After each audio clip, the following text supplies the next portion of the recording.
요셉이 이 자리에 있기까지 형들에게 팔리는 고통이, 또 보디발의 집에서의 억울함이, 또 술 맡은 관원장의 외면이 그에게 아픔이고 상처인데, 기도해 주신 대로 그는 상처를 교훈으로 해석하는 삶을 열기 시작했죠. 그래서 하나님이 사람 의지하는 거 다 빼내시는구나, 사람 붙잡는 걸 다 빼내시는 거구나, 이걸 알게 되는 거죠. 그래서 정말 다 빼내시는 걸 알고 그냥 주님만 붙잡는 사람이 되어야만 이 시간을 넘길 수가 있나 보다. 그리고 주님 붙잡는 그 한 사람이 돼서 세워지게 되죠. 그가 깨닫습니다. 하나님의 때, 하나님께서 하나님의 일을 하시는 거구나를 알게 되죠. 요셉이 깨닫는 것은 한 가지인 거예요. 하나님은 꿈을 주신다. 그런데 그 꿈을 이룰 사람은 하나님 빚으신다. 그래서 하나님이 계획하신 그 꿈은 이루어지는데 언제 이루어지느냐? 하나님의 때에 이루어지는데 그때가 언제냐? 내가 하나님 꿈을 담을 그릇이 되는 때가 그때다. 그래서 하나님도 100% 일하시지만 나도 100% 변화되어야 된다. 이게 이제 요셉은 정리가 되는 거예요. 그래서 바로 파라오 앞에서 그가 했던 말이죠. 우리 같이 읽어볼까요? 요셉이 바로에게 아뢰되 바로의 꿈은 하나라. 하나님이 그가 하실 일을 바로에게 보이심이니이다. 내게 꿈을 주신 이유는 하나님이 하실 일이 있기 때문이다. 내 꿈이 아니고 하나님의 일이다. 같이 한번 또 읽어볼까요? 내가 바로에게 이르기를 하나님이 그가 하실 일을 바로에게 보이신다 함이 이것이라. 하나님께서 하실 일을 보여주신 거구나. 이제 요셉에게 있어서 이제 꿈, 그리고 사람, 하나님, 일, 이런 게 정리가 되기 시작하는 거예요. 하나님이 꿈을 주셔서 하나님의 일을 하시려고 우리에게 일을 주시는 거구나. 꿈을 주시는 거구나. 일을 시키시는 거구나. 내 속에서 그분의 일이 드러나는 게 인생인 거구나. 그런데 하나님의 사람이 되어야만 그 일을 온전히 드러낼 수 있기에 내 야망이 변하여 하나님의 소망과 비전이 되는 그날까지 우리는 벗겨지고 씻겨지고 새로워져야 되는 깨끗한 그릇이 되는 것이 우리의 일이구나. 이게 정리가 되는 거죠. 그러니까 이런 고백을 하는 요셉을 향해서 바로와 그의 신하들이 했던 말입니다. 같이 읽죠. 바로가 그의 신하들에게 이르되 이와 같이 하나님의 영에 감동된 사람을 우리가 어찌 찾을 수 있으리요 하고, 요셉은 자기 삶의 목적을 딱 정해지는 순간부터 하나님의 영은 그에게 계속 가르치시고 깨닫게 하시고 인도해 나가 주십니다. 우리가 주님을 향해서 내 일이 아닌 하나님의 일을 하기를 원하나이다 라고 하는 갈급함을 가지고 나가기만 하시면 성령께서 우리를 도우실 걸 믿습니다. 결국 그가 모든 사건들을 이렇게까지 마지막 사건을 해석하는 거죠. 우리 요셉의 일에 있어서 가장 핵심적인 구절이죠. 우리 같이 읽습니다. 당신들은 나를 해하려 하였으나 하나님은 그것을 선으로 바꾸사 오늘과 같이 많은 백성의 생명을 구원하게 하시려 하셨나니로 해석을 하는 거죠. 이게 이 사건은 구원의 사건이다. 내가 꾼 꿈은 구원을 위한 하나님의 사건이었다. 이게 해석이 되기 시작하는 거예요. 내가 구원을 이루려는 통로였다라는 것이죠. 요셉이 억울하죠. 분노가 올라오고 좌절이 되고 낙심이 되는 이 모든 걸 통해서 그는 한 가지를 아는 거예요. 내 인생의 주인은 하나님이시구나. 내가 붙잡을 건 하나님이셨구나. 하나님은 나를 통해 하나님의 일을 행하시는 거구나. 내가 그래서 내 것 버리고 그릇이 되어져야 되는 것이 내가 할 일이구나. 이런 것들이 정리가 되는 거예요. 그래서 요셉이 형들을 만났을 때 개인적인 감정이 올라오는 걸 굉장히 힘들어하죠. 그래서 어떻게 해요? 같이 읽어볼까요? 요셉이 아우를 사랑하는 마음이 복받쳐 급히 울 곳을 찾아 안방으로 들어가서 울고 얼굴을 씻고 나와서 그 정을 억제하고 음식을 차리라 하며, 왜 그렇죠? 하나님이 하시는 일에 내 개인적인 것이 들어가지 않기를 바라는, 그래서 감정까지도 다 풀고 와서 다시 하나님 앞에 깨끗하게 하나님께 쓰임받고 싶은 소원이 되는 거죠. 그만큼 하나님은 나를 통해 하나님의 일이 드러나셔야 되리라 라고 하는 소원을 품은 자로 지금 서 있는 거죠. 요셉에게 있어서 소원이 뭘까? 아버지 만나는 건가? 아버지 만나는 거죠. 형들하고 화해하는 걸까요? 화해하는 거죠. 사랑하는 동생 제대로 지내보지 못한 베냐민과 잘 지내보는 건가? 잘 지내보는 거죠. 그러나 아까 말씀드린 대로 요셉에게 있어서 하나님의 꿈이 나를 통해 이루어진다는 것이 뭔지를 아는 거예요. 하나님이 정하셨으니 하나님이 뭐 하시리라?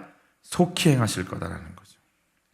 그러면 이제 요셉의 마음속에 무슨 소원이 드냐면 우리 가문에게 주신 아브라함 증조 할아버지에게 주신 하나님의 언약, 이삭 할아버지에게 주신 언약, 내 아버지 야곱에게 꿈으로 주신 하나님의 꿈 이루어져야 된다는 거예요. 우리 가문을 향해서 하나님은 그 꿈과 소망을 갖고 찾아오셨다라는 거예요. 요셉은 형들하고 화해하는 거 좋아요. 그런데 더 중요한 건 형들하고 화해하는 것보다 더 중요한 건 우리 가문이 하나님의 꿈과 비전과 언약을 담을 그릇이 되어지는 것이 중요해요. 이제 그 눈으로 형제들을 만나는 거죠. 요셉은 알아요. 하나님이 일을 하실 때 그 꿈을 분명히 이루시고 반드시 행하시는데 그 꿈을 이룰 사람은 하나님이 반드시 깨끗하게 씻으신다라는 거예요. 그래서 하나님이 죄악 다 긁어내시더라는 거예요. 우린 그 과정을 고난이라고 표현하죠. 그때 올라오는 감정은 억울이라고 얘기하고 원통이라고 얘기하죠. 그래서 억울과 원통을 없애달라고 기도해버리면 하나님이 그를 계속 쓰실 수가 없어요. 억울과 분노 속에 분명히 뽑아내야 될 내 악함과 죄가 드러나는 것이 이 과정 중에 있어야 될 일인 거예요. 그거 없이는 일어나지 않아요.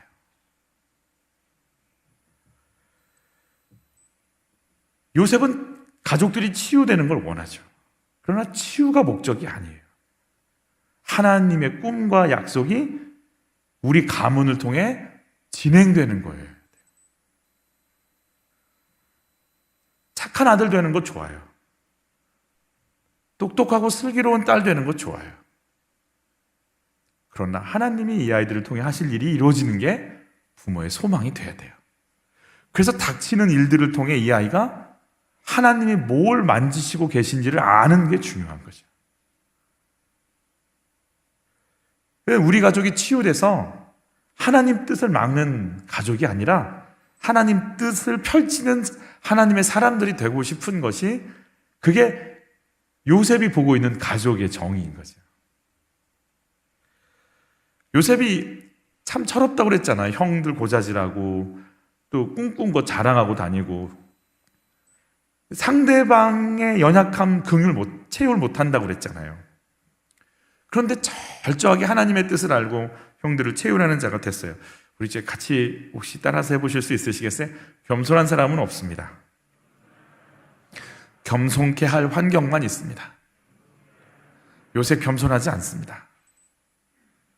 그를 이렇게 겸손하게 할 노예 생활, 감옥 생활, 잊혀진 삶이 있었기에 그가 이렇게 되는 거죠. 저도 겸손하지 않습니다. 43장에서 요셉은 형들하고 잔치를 벌이죠. 기쁨의 잔치를 벌립니다. 근데 요셉은 관심이 있어요. 형들의 영적인 상태가 어떠냐. 왜냐하면 요셉을 죽이려고 했던 형들이잖아요. 그건 죽이지 말고 팔자. 그래서 노예로 팔렸잖아요. 그런데 죽이고 싶은 형들이 지금 내가 총리가 된 걸 알아버리면 이제 형들은 억지로 미안해라 해야 되고 억지로 죄송해라 해야 되고 그 밀려오는 죄책감에 뭘 어떻게 해야 할지 모르는 상황이 벌어져요. 그러니 자신이 내가 요셉이라고 밝힐 수가 없어요. 의미가 없어요, 이건.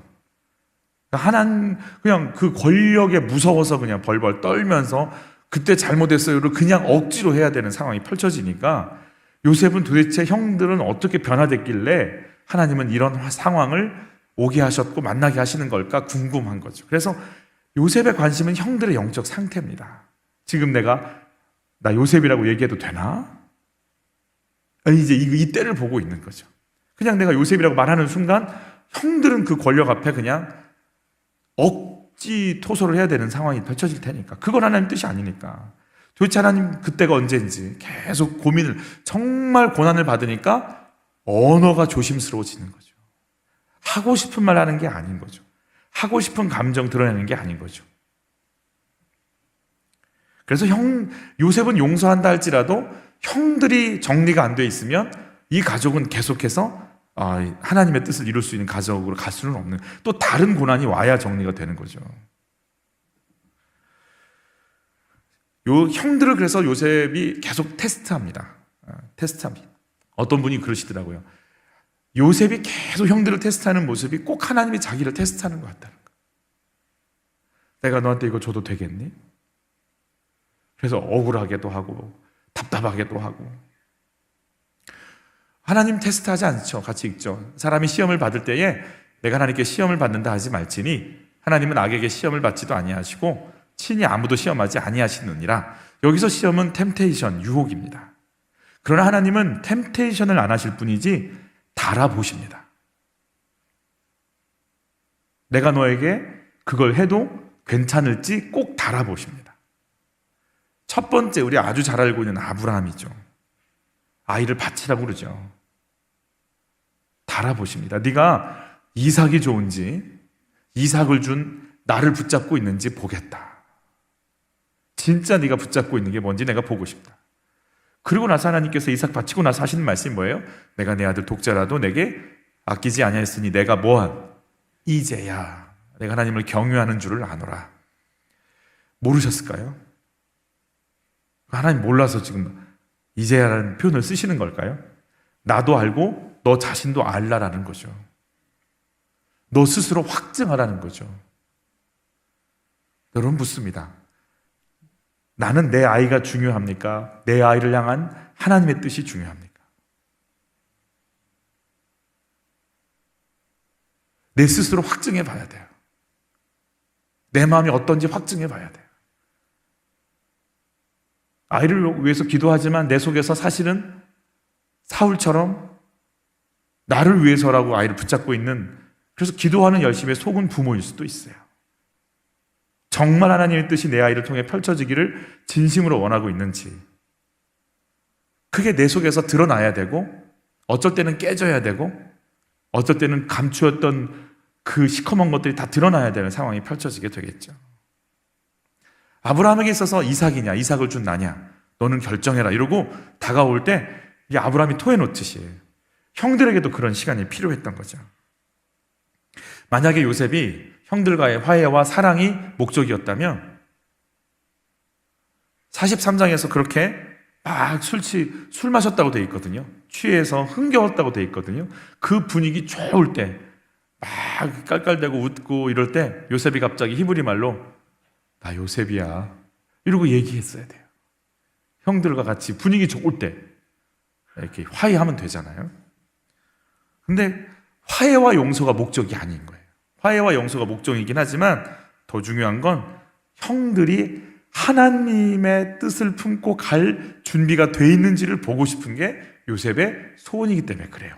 그저 좋게 친하게 좋게 가는 게 중요한 게 아니에요. 하나님의 뜻을 품을 수 있는지, 그게 중요한 거죠. 그래서 계속해서 요셉은 기다리고 있는 거죠. 그래서 오늘 본문 44장의 이 본문 안에 이 베냐민의 자루에 요셉이 쓰는 은잔을 집어넣는 일을 요셉이 꾸미죠. 같이 읽어볼까요? 요셉이 그의 집 청지기에게 명하여 이르되 양식을 각자의 자루에 운반할 수 없을 만큼 채우고 각자의 돈을 그 자루에 넣고 또 내 잔 곧 은잔을 그 청년의 자루 아귀에 넣고 그 양식 값 돈도 함께 넣으라 하며 그가 요셉의 명령대로 하고 청지기가 이제 요셉의 명령대로 딱 은잔을 숨겨놓는 거죠. 테스트하죠. 베냐민 데리고 와라. 네가 동생이 있으면 베냐민 데려와라. 그래서 그것 때문에 야곱이 이르면 이르리로다 하고 베냐민 데리고 왔잖아요. 그 다음에 만찬석상에서 베냐민에게 5배나 더 주잖아요. 형들이 지금 그 베냐민에게 가는 것을 견딜 수 있는지 보잖아요. 근데 전혀 문제 없거든요.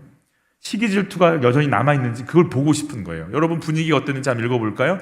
요셉은 자기 상에 놓인 것들을 형제들에게 가져다 주게 했다. 특별히 베냐민에게는 다른 형제들보다 5배나 더 많이 주었다.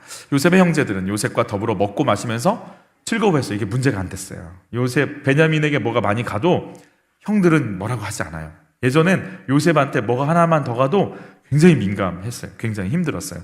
근데 라헬에서 낳은 이 베냐민에게 뭔가 가도 큰 문제가 없는 걸 봐서 뭔가 분위기가 좋아졌구나라는 걸 알 수 있어요. 기쁘고 좋은 거죠. 근데 중요한 건 자기들도 만족스럽게 먹고 베냐민에게도 많이 간 거예요. 그래서 더 이상 문제가 없어요. 내가 많이 먹을 때는 괜찮아요. 문제는 함께 웃을 수 있는 좋아요. 다 좋으니까, 좋은 게 좋으니까. 문제는 함께 아파할 수 있는가가 중요하죠. 그래서 이제 아파하는지 한번 보는 거예요. 뭔가 곤란에 빠졌을 때 함께 아파할 수 있는가. 억울한 상황을 몰고 가죠. 억울하다. 물어보죠. 여러분 살면서 억울해 보신 적이 있으세요? 억울해 보신 적이 있다. 예. 억울해 보신 적이 있으시면 눈 한번 깜빡여 보세요.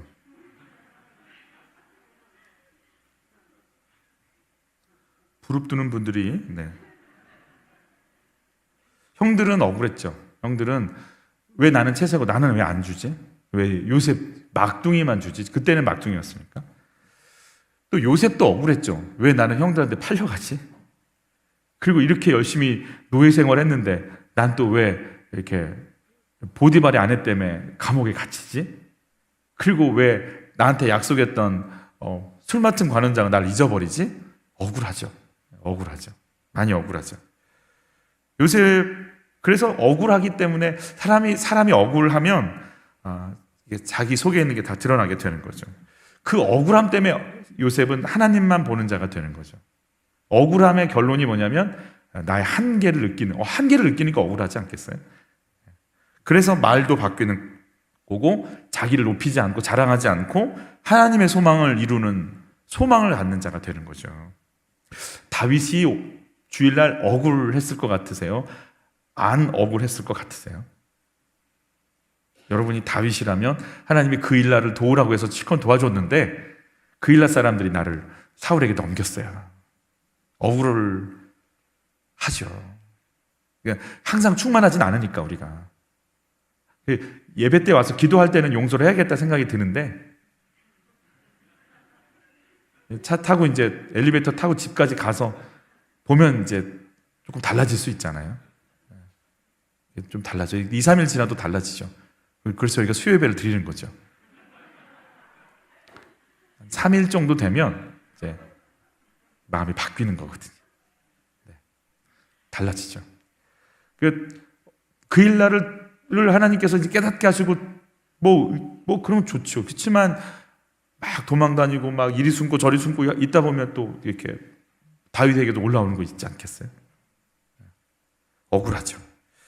그리고 그 억울함의 문제들을 보면서 나도 사울 무서워서 도둑 거짓말도 하고 블레셋 아기스한테도 가서 미친 채 했지.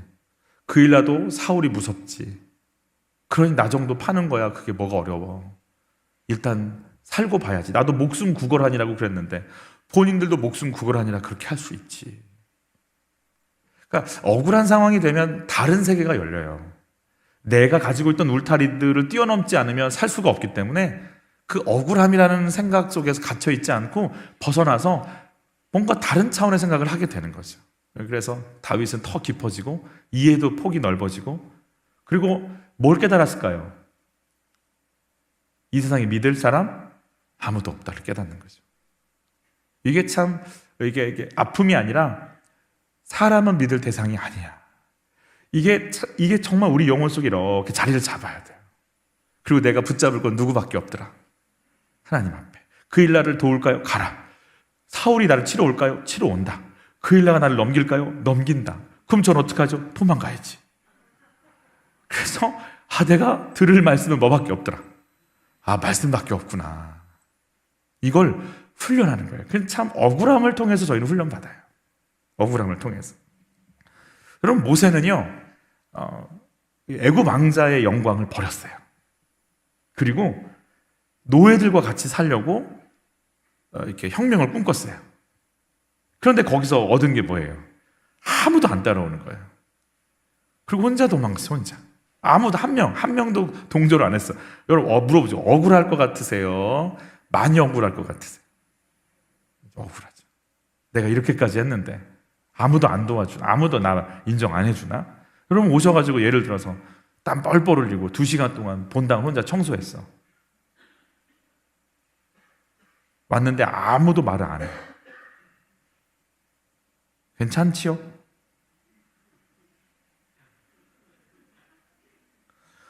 아니, 애굽 왕자를 내려놨잖아요. 아무도 안 따라와. 아무도 안 따라와. 그리고 80년 동안 따라오는 군사도 명예도 돈도 없어요. 양도 이드로의 양을 쳤대요. 양 한 마리 없어. 자기 양도 없어. 신세가 참 억울하고 할 말 없는 인생이 되죠.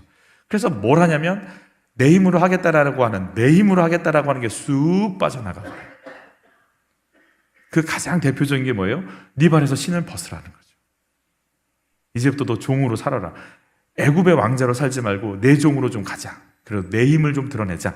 그리고 정말 아무 짓도 못하는 모세가 성경의 5분의 1을 기록하잖아요. 하나님과 대면하잖아요. 출애굽을 일으키잖아요. 애굽을 무너뜨리잖아요. 내 힘을 쭉 빼는 순간부터 하나님의 힘이 들어가는 억울함의 수업을 마치면 놀라운 일이 벌어져요. 여러분 억울하시다고 했는데 지금도 억울하신 사건이 있으신가요? 지금 많이 억울하신가요? 지금 많이 안 억울하시는 거고. 네. 다행입니다. 네. 같이 한번 읽어볼까요? 그들이 성읍에서 나가 멀리 가기 전에 요셉이 청지기에게 이르되 일어나 그 사람들의 뒤를 따라가서 그들에게 이르기를 너희가 어찌하여 선을 악으로 갚느냐 이것은 내 주인이 가지고 마시며 늘 점치는 데에 쓰는 것이 아니냐 너희가 이같이 하니 악하도다 하라. 청지기한테 이렇게 하라 라고 요셉이 대사까지 다 써주죠. 청지기는 가서 그들 읽어주면 되는 거죠. 점을 쳤다라는 것은 그 당시에는 이제 하늘의 뜻을 알려고 이렇게 점을 치면서 이렇게 했다라는 거죠. 이 애굽의 총리처럼 더 보이려고 일부러 더 이렇게 드러내는 것 같으세요. 형들은 어떤 반응을 하는지 우리 같이 한번 읽어볼까요? 당신의 종들 중 누구에게서 발견되든지 그는 죽을 것이요 우리는 내 주의 종들이 되리이다 이렇게 얘기하는 거죠. 아주 자신이 있었죠. 죽이시라. 예. 그러니까 말은 이렇게 조심하시는 게 좋다. 그냥 내가 가져갔으면 내가 그냥 팍 그러지 마시고 다시 한번 내가 가져갔을까 다시 한번 생각도 해보시고 자 이제 궁금한 겁니다. 베냐민이 이제 억울한 상태에 들어갔을 때 베냐민의 자루에서 은잔이 나오죠. 이때 형들은 어떻게 반응할지가 이제 요셉은 궁금한 겁니다. 이제 힘들 때 어떻게 할지 어떤 반응이었는지 한번 같이 읽어볼게요. 마지막 베냐민의 자루에서 은잔이 나왔다. 형제들은 슬퍼하며 자기들의 옷을 찢고 울었다. 그들은 각자 나귀의 짐을 싣고 성으로 되돌아왔다. 애굽으로 다시 온 거예요. 요셉 앞에 다시 간 거예요. 옷을 찢습니다. 이게 히브리 사람들이 굉장히 힘들 때 옷 찢잖아요. 여러분 요셉이 꼴 보기 싫어가지고 뭘 찢죠? 형들이 요셉의 채색 옷을 찢어버렸죠. 우리가 억울하니까 네 옷 찢어버리겠다는 거죠. 근데 오늘 형들이 누구 옷을 찢죠? 자기들 옷을 찢고 있어. 이게 좀 뭔가 변화가 있어요. 예전에는 20년 전에는 요셉 옷을 다 찢어버렸어요. 근데 지금 내 옷을 찢어요. 변화가 왔어요. 지금 뭔가 변화가 온 게 느껴지고 있어요. 옛날 같았으면 어땠을까? 옛날 감정을 갖고 그대로 있었으면 좋은 기회죠. 라헬의 자식이 둘 있잖아요. 요셉과 베냐민. 근데 요셉은 지금 노예로 팔려가서 어디 있는지 모르고 베냐민마저 사라지게 할 수 있으면 이제 아버지가 지독한 나엘 집안 나엘 어머니만 사랑했던 그걸 우리들에게도 돌려주지 않을까라고 계산이 될 수 있잖아요. 어찌 보면 마음속에 잘됐다 팔아버려 그 사울처럼 얘기하겠죠. 하나님이 우리에게 기회를 주셨다. 이번 기회에 라헬 집안 싹 정리하고 이제 다시 한번 레아 어머님 밑으로 우리 다시 한번 힘을 얻어보자. 좋은 기회다. 그리고 좋다고 가면 되잖아요. 그리고 아버지한테 얘기하면 되잖아요. 사실대로. 은잔이 걔한테 나왔는데 어떡합니까? 저희는 아니라고 아무리 얘기해도 그 양반이 아니라고 하는데 어떡합니까? 죽이진 않는답니다. 노예로 삼는다니 아버지 걱정하지 마십시오. 그리고 이제 자기들이 호의호식하면 되죠. 옷 찢을 필요는 없거든요.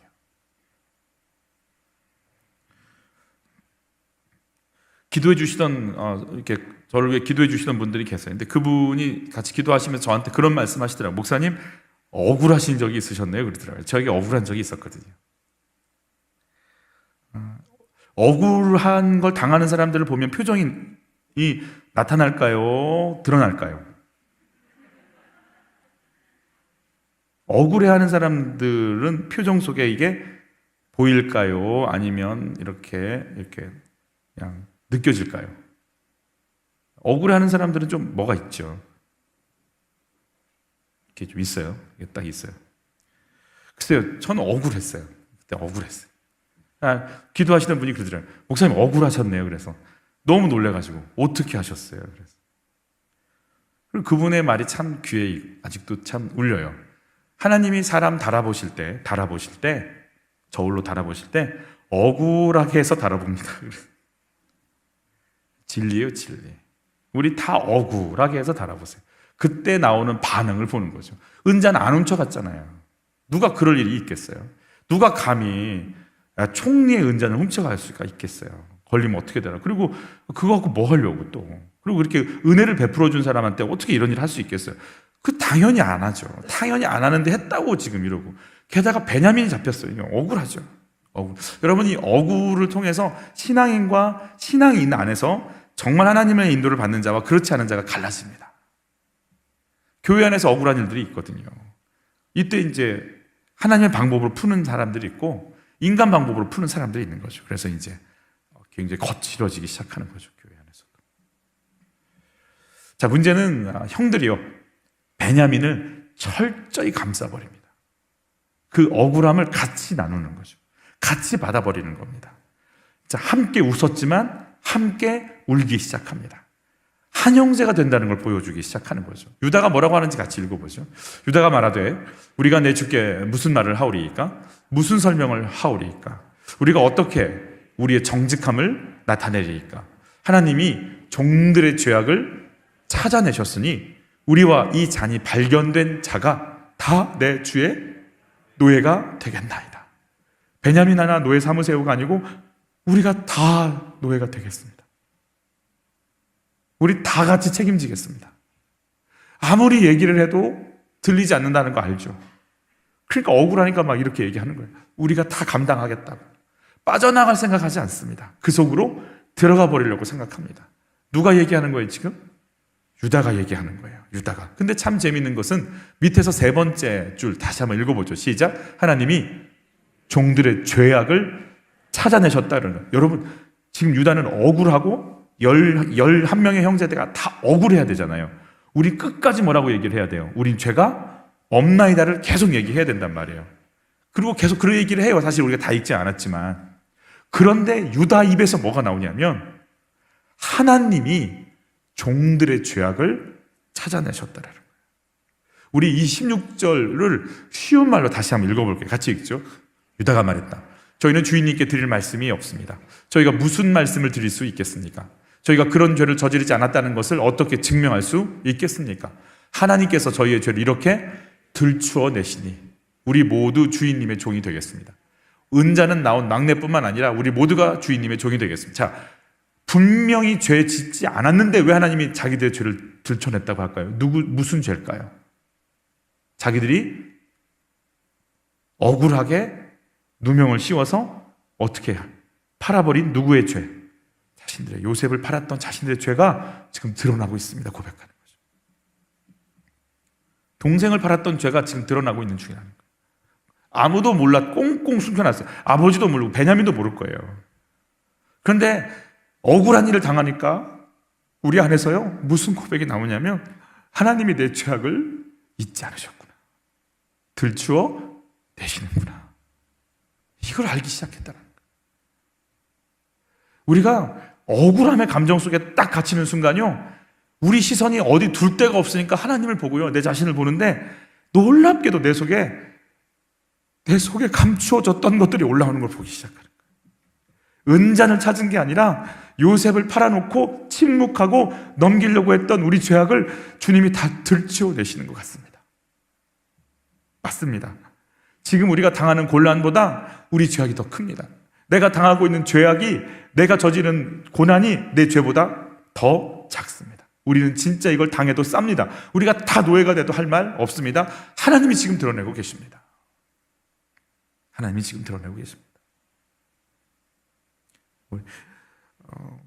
그러면서 유다가 또 이런 고백도 합니다. 32절, 33절 같이 읽죠. 주의 종이 내 아버지에게 아이를 담보하기를 내가 이를 아버지께로 데리고 돌아가지 아니하면 영영이 아버지께 죄짐을 지리다 하였사오니 이제 주의 종으로 이 아이를 대신하여 머물러 있어 내 주의 종이 되게 하시고 그 아이는 그의 형제들과 함께 올려 보내소서.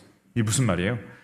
이제 뭐라고 했냐면 요셉이 아니다, 요셉인지 모르지만 총리가 은잔을 가져간 자만 내 노예가 되고 너희는 돌아갈 것이다. 그러니까 유다가 그러면요, 그럼 쭉 오늘 본문 읽은 거예요. 제 아버지가요 베냐민 하나만은 안 된다고 그랬거든요. 베냐민의 생명과 아버지의 생명은 연결되어 있거든요. 그러니까 아버지가 해를 당하실 수 있으니까요, 제가 대신 종살이하고 형제들과 베냐민은 돌려보내 주시면 안 될까요? 그럼 20년 전에는 이런 말이 나올 수가 없었어요. 저놈이 뭔 일을 당했어? 막 좋아해가지고 생콩이다 막 이랬단 말이에요, 이 사람들이. 그런데 어떻게 20년 동안 하나님이 어떤 손을 대셨길래 이렇게 바뀌었을까? 유다가 내가 종이 되겠습니다. 내가 대신 종이 되겠습니다. 우리 같이 한번 고백해 보시죠. 내가 대신 종이 되겠습니다. 내가 대신 갇히겠다는 거예요. 요셉이 이 얘기를 딱 듣는 순간요, 형들이 바뀌었다. 나를 팔아서 자기들의 만족을 삼으려고 했는데 오늘 옷을 찢고 자기들이 갇히려고 저렇게 하는 게 도대체 이유가 뭘까? 형들이 회복됐다를 막 요셉은 전율을 느꼈을 거예요. 여러분 오늘 읽지 않았지만 다음 구절에요, 요셉이요 감정 주체를 못하고 형 부르면서 울기 시작하는 장면이 등장해요. 형들이 바뀌었다라는 거죠. 여러분 대신 손해보실 수 있겠어요? 오늘 내가 유다가 대신 손해보려고 하는 그 작정을 하는 순간, 대신 죽을 작정을 하고 대신 희생당할 작정을 하는 순간 이 두 요셉과 형들의 화해가 이제 진행되기 시작하는 거죠. 유다는요, 지금 맏형도 넷째거든. 넷째인데 왜 자꾸 이렇게 앞장서서 이런 말도 하고 대표하고 내가 대신 막 갇히겠다고 이런 얘기를 하는가? 유다는 창세기 38장에 유다와 다말의 사건이 있었거든요. 아버지가 요셉 잃어버리고 굉장히 침울하니까 그 고통을 못 이기고, 왜냐하면 자기도 이제 팔았잖아요. 아니 디나가 강간 사건 당할 때는 아버지가 말도 한마디 안 하더니 이제 요셉 뺏겼다고 그냥 식음을 전폐하고 누워있는 게 보고 막 죄책감도 있고 그런 집안이 너무 싫고 해서 뛰쳐났는데 가출해버렸어요. 가출해서 가나안 여인과 살다가 아내를 잃어버리죠.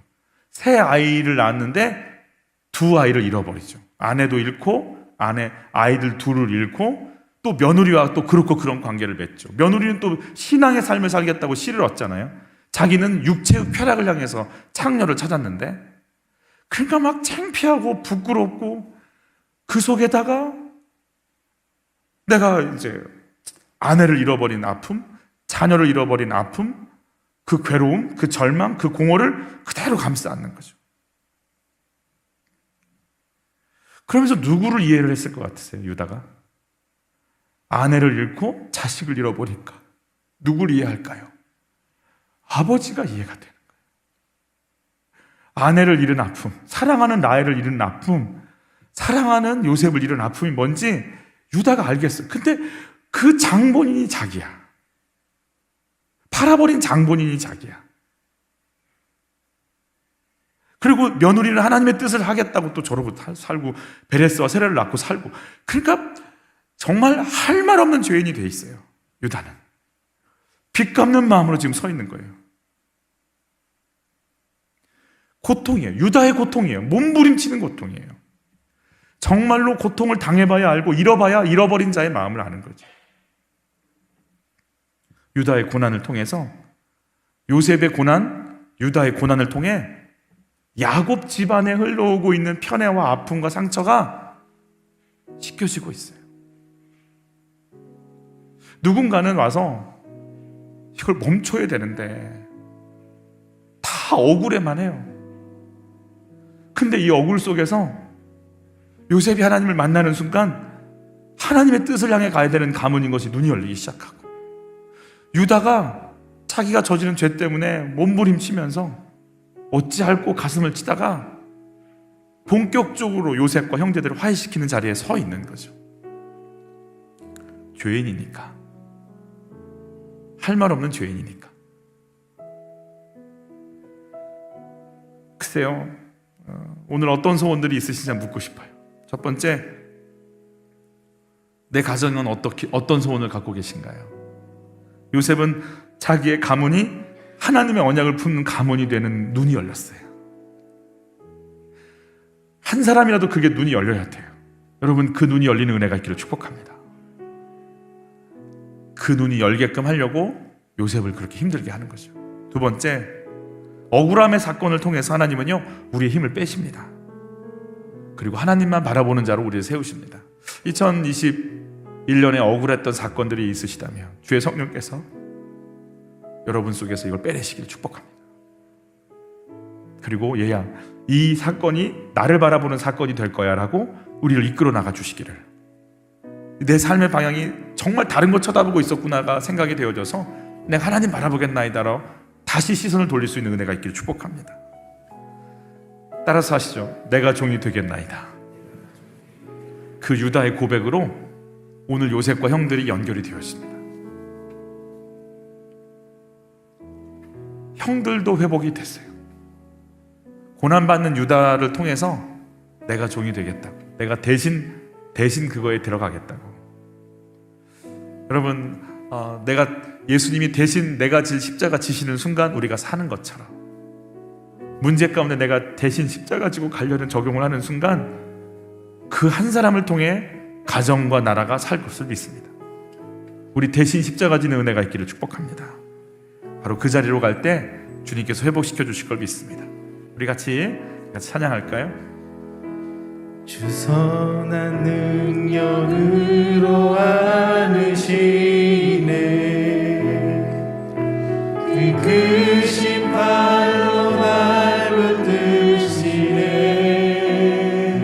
절망 속에도 흔들리지 않고 사랑하는 주 얼굴 구하리. 선한 능력으로 일어서리.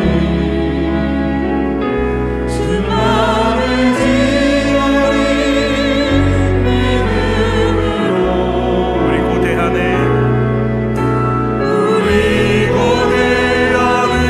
주 오실 그날, 영광의 새날을 맞이하리. 이전의 괴로움 날 애워싸고, 이전의 괴로움 날 애워싸고, 고난의 길을 걷는다 해도, 고난의 길을 걷는다 해도 주님께 모두 맡긴 우리 영혼, 주님께 모두 맡긴 우리 영혼, 끝내 승리의 날을 맞으리. 끝내 승리의 날을 맞으리. 선한 능력으로 일어서리. 주만 의지하리. 주만 의지하리 믿음으로. 우리 고대하네 주 오실 그날, 영광의 새날을